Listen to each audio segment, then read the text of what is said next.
আসসালামু আলাইকুম সুপ্রিয় ভাই ও বোনেরা, কুয়েত বিডি নিউজ চ্যানেলের পক্ষ থেকে আপনাদেরকে স্বাগতম। আজ আপনাদেরকে জানিয়ে দেব বাংলাদেশে মর্মান্তিক বিমান দুর্ঘটনায় কুয়েতের শোক প্রকাশ। আরও জানিয়ে দেব কুয়েত ভ্রমণে ৩,০০০ দিনারের বেশি স্বর্ণ অর্থ নিয়ে ভ্রমণ করার নিষেধাজ্ঞা। এবার শুনুন বিস্তারিত। মর্মান্তিক বিমান দুর্ঘটনায় কুয়েতের শোক প্রকাশ। ঢাকা ২২ জুলাই ২০২৫ সোমবার রাজধানীতে বিমান বাহিনীর একটি প্রশিক্ষণ বিমানের মর্মান্তিক বিমান দুর্ঘটনায় ঢাকাস্থ কুয়েত দূতাবাস আজ মঙ্গলবার বাংলাদেশের প্রতি গভীর শোক ও সমবেদনা জানিয়েছে।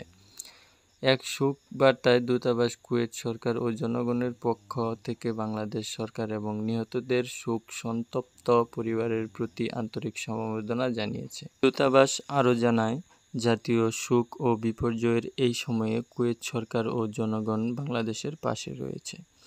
শোক বার্তায় দুর্ঘটনায় আহতদের দ্রুত আরোগ্য কামনা করা হয়েছে। এদিকে আরও জানিয়ে দেব, কুয়েত ভ্রমণের ৩,০০০ দিনারের বেশি অর্থ স্বর্ণ নিয়ে বিমান ভ্রমণের নিষেধাজ্ঞা।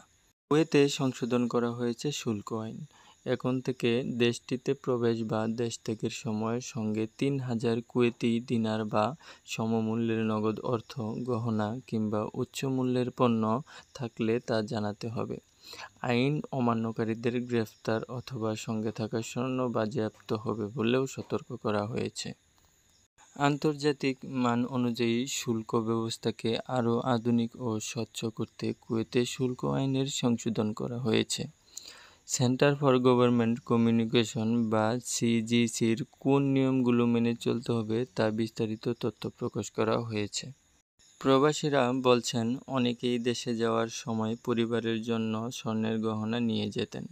কুয়েতের আইন সম্পর্কে না জানার কারণে ভ্রমণের সময় অনেকেই দুশ্চিন্তায় থাকতেন। কিন্তু এখন নিয়ম পরিষ্কার হওয়ায় প্রবাসীরা স্বাচ্ছন্দ্য বোধ করছেন। এদিকে ব্যবসায়ীরা বলছেন, প্রবাসীরা তাদের কাছে স্বর্ণ কিনতে এসে প্রশ্ন করে নিয়ম জানতে চাইতেন, কিন্তু নিশ্চিতভাবে কিছু বলতে পারতেন না। এখন সরকারিভাবে নিয়ম আসায় গ্রাহকদের সঠিক পরামর্শ দেওয়া সম্ভব হবে। কুয়েত আন্তর্জাতিক বিমানবন্দর দিয়ে যাত্রীদের প্রবেশ এবং বের হওয়ার সময় কাস্টমস ঘোষণা ফর্ম পূরণ করার জন্য বিশেষভাবে অনুরোধ করা হয়েছে।